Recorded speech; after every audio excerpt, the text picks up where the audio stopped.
Se milagres desejais, recorreis a Santo Antônio. Em nome do Pai, do Filho e do Espírito Santo. Amém.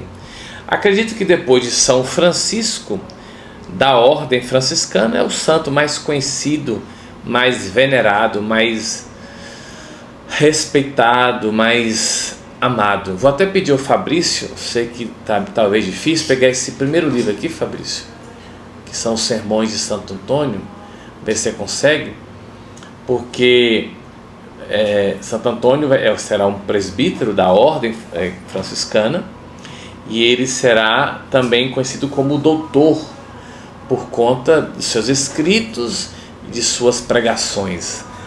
Vai ficar meio estranho o vídeo, mas é por uma boa causa. Esse livro, Santo Antônio e os Sermões, da editora As Vozes. Esse livro aqui é um presente cheio de carinho de uma família a quem eu tenho muito estima e sobretudo gratidão. É o Paulo Sérgio, a Virgínia de Jesus, o Benjamin de Pinho, o Paulo Tobias e o Jonatas Emanuel. São daqui da minha paróquia Nossa Senhora do Rosário, no bairro Cabral. Família a quem eu quero tanto bem, tanto carinho, me deram esse livro e tenho meditado nos sermões do grande presbítero e depois doutor da igreja Antônio, nascido em Lisboa, mas radicado em Pádua, em Lisboa, em Portugal. Tive a graça de conhecer sua casa, que se tornou hoje uma igreja, ali ao lado da Sé Patriarcal de Lisboa. E depois, já na ordem, ele vai se radicar em Pádua, ou Pádua, na Itália, onde também tive a graça de conhecer, e vai se tornar um dos grandes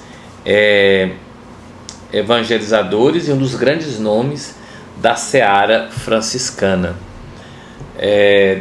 Cultuado, venerado, acho que no mundo inteiro, no mundo inteiro.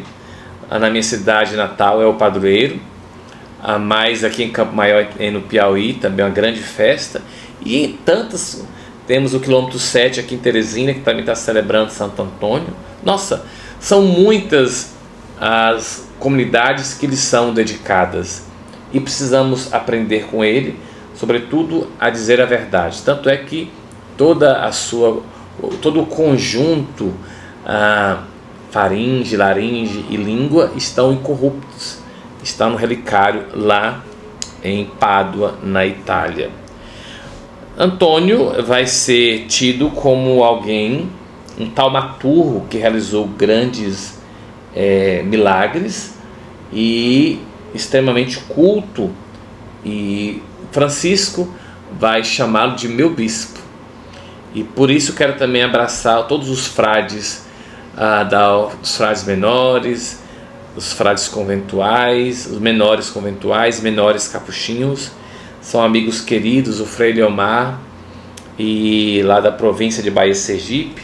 Enfim, tantos frades com os quais nutro carinho, e também aqueles e aquelas que vão tomando o carisma franciscano nos tempos atuais, como a Fraternidade do Caminho, como a Toca de Assis e tantos outros que de fato bebem dessa fonte que é riquíssima.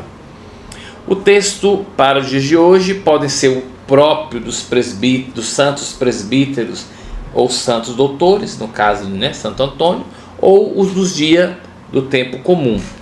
Temos São Paulo aos Coríntios, no capítulo 4, aquele que ressuscitou o Senhor Jesus, nos ressuscitará também com Jesus e nos colocará ao seu lado. Ou seja, trazemos esse tesouro em vasos de barro, para que todos reconheçam que este poder extraordinário vem de Deus e não de nós. Isso é a pedra de toque, isso é fantástico. Paulo nos faz entender, entendeu e nos faz entender que por mais que tenhamos dotes, por mais que tenhamos talentos, por mais que tenhamos carismas, por mais que tenhamos, enfim, seremos sempre instrumentos insuficientes e servos inúteis, como diz nosso Senhor no Evangelho.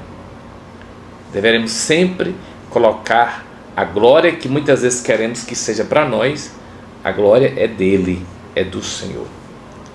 E aí São Paulo diz: somos afligidos de todos os lados, mas não vencidos pela angústia. Postos entre os maiores apuros, mas sem perder a esperança.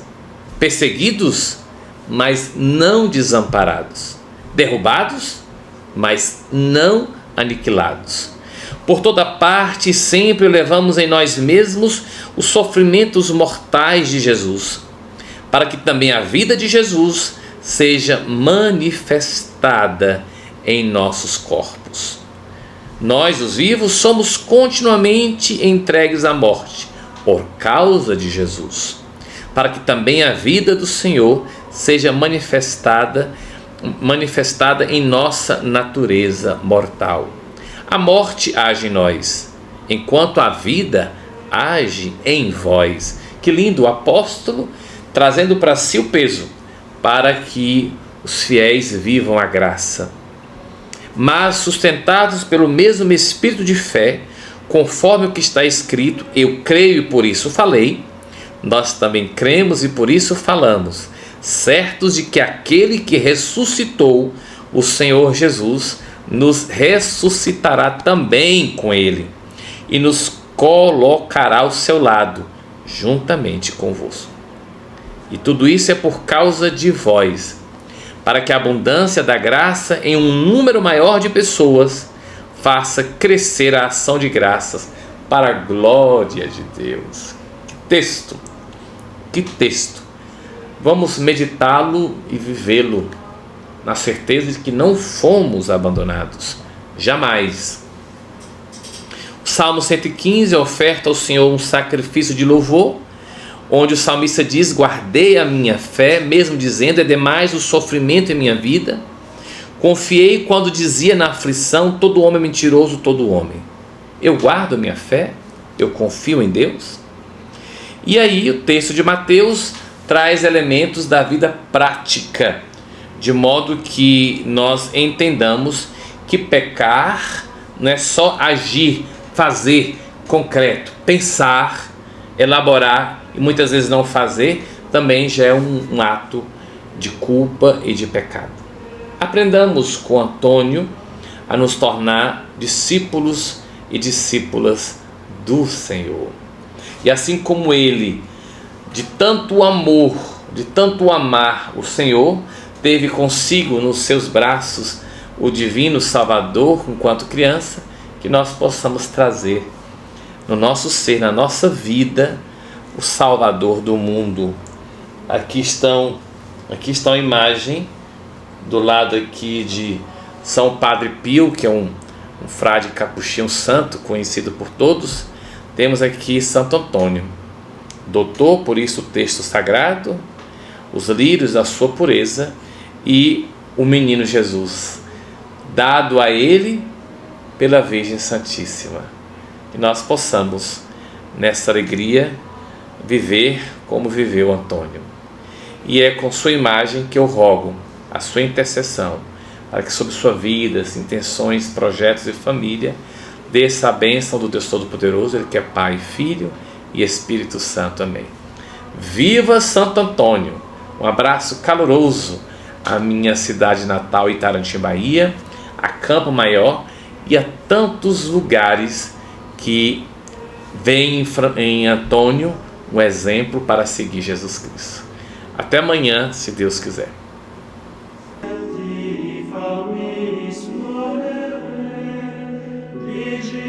Pater